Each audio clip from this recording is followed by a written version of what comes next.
I'm Jennings Martin reporting for Channel 7 Sports from Bradenton, Florida. We're here at Pirate City. This is the winter home of the world champion Pittsburgh Pirates. They're working this year under new manager Bill Verdon and preparing to defend that world title of baseball. Can they repeat as National League pennant winners and go on to another World Series? We'll see all that upcoming on Pirate Preview 72.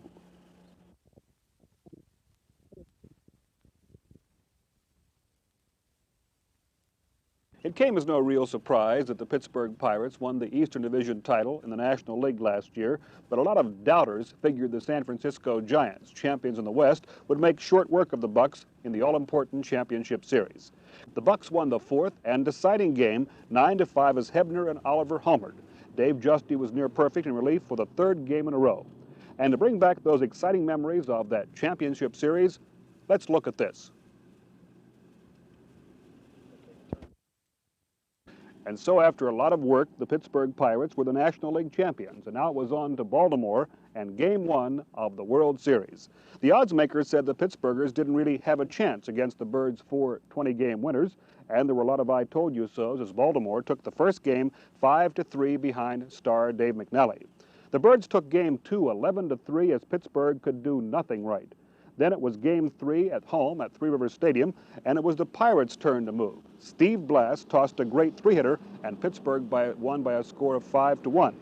Now, Game 4 was the first night game in the history of World Series play, and the Bucks won 4-3 with young Bruce Kieson the winner. Pittsburgh took Game 5 4-0 with Nelson Briles tossing a magnificent two-hitter. Well, back to Baltimore for Game 6, and the Orioles won there 3-2. The series was tied up at 3 games each. And the Bucks won the 7th game and the series title 2-1 behind the great pitching of Steve Blass and the continued fantastic hitting of Roberto Clemente. And now some of those final moments of the title game.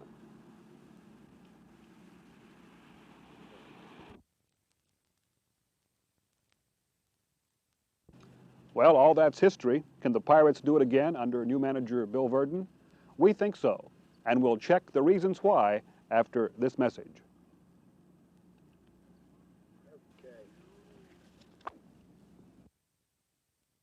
In right fielder Roberto Clemente, the Pittsburgh Pirates have the most complete player in baseball. The great one is an excellent hitter, a top base runner, and plays his position flawlessly. And with that rifle-like arm, he turns doubles into singles and forces base runners to stop when they don't want to stop. Roberto capped another brilliant season in 1971 by playing superbly in the World Series against Baltimore, no news to anyone. He was named Sport Magazine's most outstanding player in the series. He received the Babe Ruth Award as the most valuable player in the series, plus many, many more accolades. Clemente batted .341 in the 1971 campaign overall, and time after time he rallied the ball club with a great play or a key hit. Roberto is closing in on the 3,000 hit mark. He needs 118 to hit that plateau this season. Roberto returns for his 18th year in a Pirate uniform, and fans naturally wonder how many more seasons the great one will play. Well, it looked like that I came here in 1955, and if I look back, don't seem too long, but 18 years are lots of years.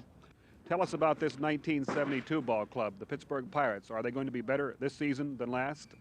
I think we're going to be stronger. I think that the league will be stronger. So this is something that I hope that everything will go well, and I hope that we are continuing the way that we are going right now without any injuries, and we'll see what happens, because this is going to be a very, very interesting year for us this year, because I think that the teams that faded out last year, like Chicago and St. Louis and Cincinnati, they're going to have a very strong team. And you cannot count Houston this year out either. And San Francisco and Los Angeles, they're going to be tough. So this is going to be a really, really tough fight. But we have the material to play good baseball, and that's only you can do. Just play your best and let things take care for themselves. First baseman Bob Robertson has emerged as one of the game's top sluggers in only 2 full seasons in the majors. Robertson is capable of hitting a home run anytime he comes to the plate in any ballpark. I can recall a few seasons ago when Robbie was in the Pirates minor league organization and very discouraged that he was not up in the big leagues naturally, but he kept hanging in there, and following a kidney operation back in 1968 has come on to improve each year at the plate and at first base. Well, I don't know. I try to do a good job, but there are some first basemen better than I am in the big leagues. But I try to do the best I can. I think that I have improved, and I think that I'm going to try to keep on improving. I think all ball players can improve themselves, and I want to improve. There's a few things at first base I don't do well, and I just want to keep working at it and try to do all these things much better. Bob, are you the type ball player that sets any particular goals in the early season?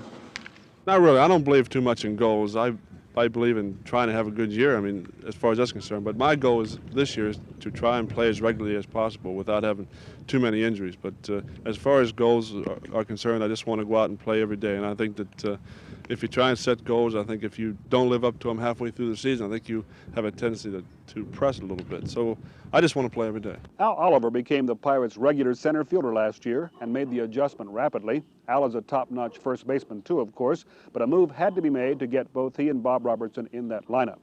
Oliver is hopeful that he can overcome the habit of starting off slowly. I am 100% set to go in center field this year, 100%. Al, I know that you have complete confidence in yourself now as a center fielder. And I'm glad you feel that way because it certainly, you have to have confidence out there or you can't play that pretty tough position. This is true. You know, like I was always a first baseman. Then last year I made the transition to to a center fielder. And like it took a lot of time and practice last year because I've never played center field before. And probably the hardest adjustment of being a center fielder is the ball hit directly at you. You can't move too quick. You had to wait and see the ball first. And this was probably the main fault I had probably the first month of the season. I know I had misjudged a few balls right at me. You know, I took the first step in. And by that time, it was too late to recover, and the ball was sailing straight over my head. But, like, I'm fully covered out there in center field now, and just hope I can stay out there. Mm-hmm. Okay, now, if from time to time you're called upon for some reason to play first base, you're also ready there. I'll tell you, that's one position that I can definitely do it there with, is at first base. So, you know, I know for a fact that probably I would like to stay in center field 162 games this year, but I know for a fact that Robertson might have a little injury every now and then, and possibly I'd play first base. But if I'm called to play first base, I will play first base this year. You know, when Gene Alley is healthy, he is one of the top shortstops to play this game of baseball. But Gene has had more than his share of injuries. Manager Bill Verdon is hopeful that Gene remains healthy this season because he's needed in that left side of the infield. Well, last year, I took a whole spring training with a cast on my hand. I really couldn't do much, and this year at least I'm getting to play in a few games, and I feel that it will help me into the season a little more. Last year I started the season just like spring training. The only thing I'd really done was throw and run. Gene, through the seasons, you've had some difficulty in throwing with muscles or a tendon sliding over the bone in your shoulder. Now, what is the condition of your arm right now? Well, it feels good. I've had no trouble with it at all. So I'm not worried about that. Excellent ball club to deal with in the Pittsburgh Pirates, the world champions, and a club you must indeed have been proud of last season. Well, I think anybody should have been. I know I was, just to be a part of it. I didn't contribute that much to it, but just to be on it, be on a world championship team, it's got to be a good feeling. You know, Pirate third baseman Richie Hebner is going to have to work hard to surpass some of his accomplishments of the '71 season. It was his biggest year power-wise in 6 years of pro ball. Richie had 17 home runs, 17 doubles, and 8 triples. His overall average was .271. Hebner is young, certainly aggressive, a good clutch hitter, and he comes through under the pressure. Well, it took me a while. You like to get up and hit home runs and get hits, but you used to go out in the field and you maybe boot a ball. It didn't bother me. Everybody thinks hit. But now I get to where defense is just as big a part in this game because it shows you. Brooks Robinson makes $100,000 on his glove. I'm not knocking the guy bat, but makes a lot of money on his glove. And it takes, when you get the bat in your hand, you got to think offense. When you get the glove in your hand, you got to think defense. And it's nice to go to ballpark and see home runs and RBIs and the doubles and triples, but it's also nice to make the plays. And when you make the plays, you don't have to get all them hits to win a ball game. Rich, how do you feel personally about this business of being platooned when they're throwing left-handed pitchers? Well, I like to play every day, but Pagan has been a fine job when I've been here, 3 years in the big leagues, and he's probably the best utility ball player in the big leagues the last 4 or 5 years, and he's done a tremendous job, and I can't knock the guy. Against lefties, But I like to play. I think I'm going to play a little bit more this year against lefties. But like I said, it's nice to go to the clubhouse when you're in first place and a little bit behind. But it's tough to go to a ballpark when you're 17, 20 games behind. It's tougher to put a uniform on. So I like to think I can play 130 games this year, maybe get up 450 times and get my swings. Second baseman Dave Cash is the leadoff hitter for the world champion Pirates. He has good bat control, confidence, and poise, and this has enabled him to do a good job as he batted .289 on the season last year, collected 138 hits, and received 46 walks. Cash has excellent speed, good range, and can make the plays at second base. Bill Mazeroski, the premier second sacker of the past decade, has helped Cash a great deal in the finer points of making the pivot and getting rid of that ball quickly to the first baseman. Yes, he helped me a little, Jennings. I learned most of my second base play through observation, from him. Instrumental in me playing second base and anybody in the organization now.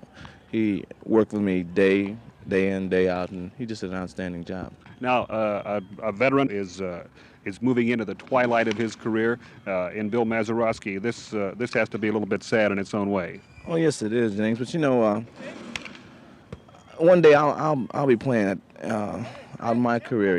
It's only a matter of time as far as Mazeroski or Brooks Robinson or anybody like this who's considered in the twilight of their career.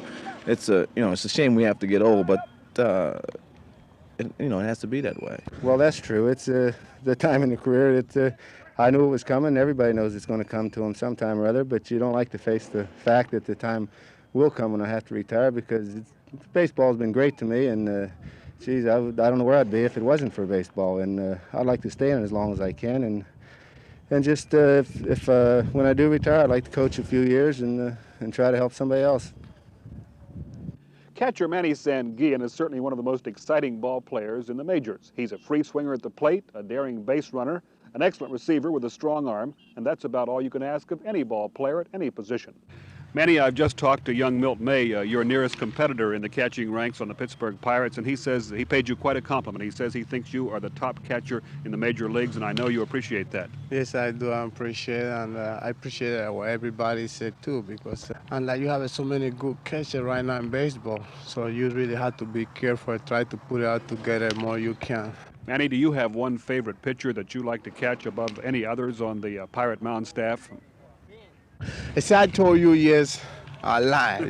Because you have a really favorite pitcher, you might hurt the other pitcher fail, So in other words, you better say you want to catch everyone. You love to catch out the pitcher, to put it out together. That's the way I work.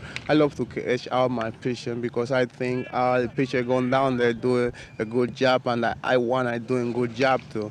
So I do love to catch everyone. Left fielder Willie Stargell has become one of the most feared hitters in Major League Baseball. Big Will enjoyed his greatest year in the majors last season as he set career marks in homers with 48 and in RBIs with 125. He established a Major League record for most homers through the month of April with 11 and league marks with most home runs through June and July. He set another National League mark for most homers against a single club as he smacked 11 four-baggers against the Atlanta Braves. Stargell is a sound defensive player with a strong arm. He's a leader on the field with a very fine attitude and a very happy approach to this wonderful game of baseball. Doc Ellis won 19 games and lost 9 for the Pittsburgh Pirates last year. Now, those 19 wins were the most by a Pirate pitcher since Vernon Law turned the trick back in 1960. What a memorable year that was. He tied a team record for starters by winning 13 decisions in a row. And Doc was hampered a great deal in the last 2.5 months of the 71 campaign by elbow miseries. The big right-hander normally has excellent control and a moving fastball. He also goes to the slider, curveball, and uses the changeup. His earned run average in 71 was 3.05. Ellis came through with 137 strikeouts while giving up only 63 walks, and this attests to his fine control. He has great confidence, and if that arm and shoulder are sound this year, Doc Ellis should be murder on those National League batters. Another fine starter, and in some cases a fine reliever for the Pittsburgh Pirates, is Nelson Briles. Briles was a great addition to the Buck roster last season. He posted a 7-2 record last year in a starting capacity. Hurled a brilliant 2-hit shutout to win the 5th game of the World Series over Baltimore, and that's a game I think we'll all remember. I think when I consider everything that I had going for me that game, the physical talent that I had, and also the mental sharpness, I would have to say that that was probably the best game I've ever pitched. Not only from a standpoint of statistics, but technically. I threw every pitch that I wanted to pitch almost where I wanted to throw it every time. And when you do that, you've got to come up with a good ball game. Nellie, was 1971 just about the way you wanted it to be? Was it a success for you personally? Would you rather? How did you feel about this? Well, when I was traded, I came to Pittsburgh into spring training with the idea that I wanted to win myself a pitching spot in the rotation. I knew that they had won a division the year before, and they had ball players that they had done it with, so naturally they're going to go with them. But I wanted to win a spot, and realizing that maybe not in spring training, but the first part of the season. And that didn't come, and I was very disappointed, yes, but I felt that we had a great chance of winning, and I was willing to do anything that I had to do to help the ball club, whether it be spot starting, relieving, or whatever. And then they had to go to me in down the stretch starting, and I did the job. But this year is a little different, and I don't think I have to earn my stripes anymore, so I'm looking forward to being a starter and starting right fresh from the beginning. Steve Blass is now a veteran on the Pirate Mound Corps at the age of 29. He's a fine competitor, has a live fastball, excellent control, and certainly mixes his pitch as well. He did that great job in the 7th game of the World Series when the pressure was really on. His ERA last season, 2.85. He won 15 games, lost 8. He's a first-class player, a great sense of humor, and one of the most popular men on the Pirates. Here is Steve Blass in the Pirate dressing room following his great victory in winning Game 7 against Baltimore last year in the World Series.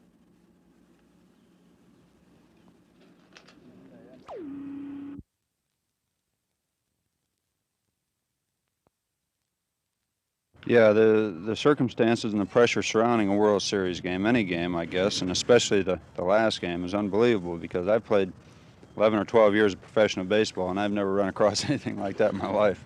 Steve, we always hear talk about this fine power of the Pirate hitters. They can produce a lot of runs, but obviously you have to have a pretty good pitching staff, too, to be the world champions. Primarily the same pitching staff that had enough to win the World Championship last year, and that was enough. When you get through 162 games in the National League, you've got to have good pitching. You can't carry that league on one facet like offense. You just can't overpower them offensively. You've got to have some defense, and you've got to have pitching.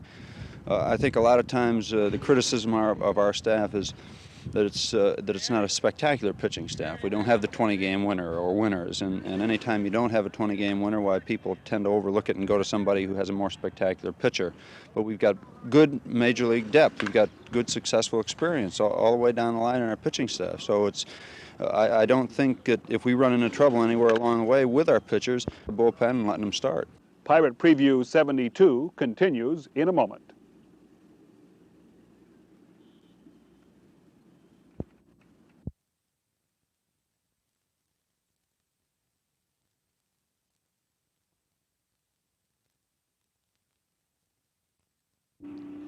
It's a big year to come for new Pirate manager Billy Burton.